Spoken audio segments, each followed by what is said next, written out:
கர்த்தருடைய பரிசுத்த நாமம் மகிமைப்படுவதாக. எரேமியா தீர்க்கதரிசன புத்தகம் 1 அதிகாரம் 8 வசனம். நீ அவர்களுக்கு பயப்பட வேண்டாம், உன்னை காக்கும்படிக்கு நான் உன்னுடனே இருக்கிறேன்.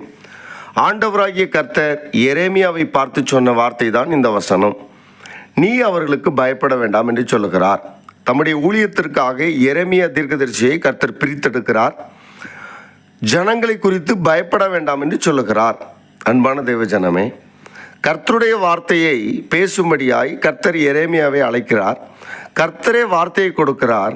ஆனால் வார்த்தையை கொடுக்கும் பொழுது அதை கேட்கிற இருதயத்தில் ஜனங்கள் இல்லை. அவர்கள் இருதயம் கடினப்பட்டிருக்கிறது. அவர்கள் விரும்பினதை செய்ய நினைக்கிறார்கள். உலகத்தின் ஆசை இச்சைகளிலே இருக்கிறார்கள். கர்த்தர் எரேமியா மூலமாக கர்த்தருடைய வார்த்தையை சொல்லுகிறார். நீங்கள் உணர்வடையுங்கள், இல்லாவிட்டால் சிறைப்பட்டு போவீர்கள் என்று தீர்க்க தரிசனமாய் வார்த்தை வருகிறது. இந்த வார்த்தையை சொல்வதற்கு எரேமியாவினிடத்திலே தயக்கமும் பயமும் இருந்தது.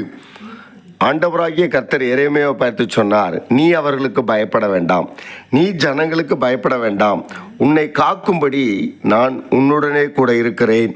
நீ என்னுடைய வார்த்தைகளை சொல், நான் உன்னை பயன்படுத்துவேன் என்று எரேமியாவோடு பேசுகிறார். இன்றைக்கும் ஆண்டவராகிய கர்த்தர் தம்முடைய ஊழியக்காரரிடத்திலே தம்முடைய வார்த்தையை கொடுக்கிறார். உணர்வுள்ள ஜனங்கள் அதை கேட்டு ஆண்டவருக்கு பிரியமாய் நடக்கிறார்கள், இன்னும் பரிசுத்தமாகிறார்கள், பரலோக பாதையில் நடக்கிறார்கள்.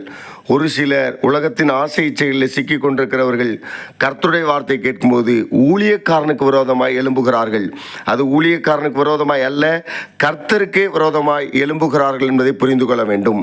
அன்பான தேவ ஜனமே, நம்முடைய வாழ்க்கையிலே ஒரு வார்த்தை நம்முடைய இருதயத்தை தொடுகிறது என்றால், அது குத்துகிறது என்றால், நாம் ஊழியக்காரருக்கு விரோதமாக எதிர்த்து நிற்க வேண்டாம். வார்த்தையை கேட்டு மனமாறி புரிந்து கொண்டு ஆண்டவருக்கு பிரியமாய் வாழ்வோம்.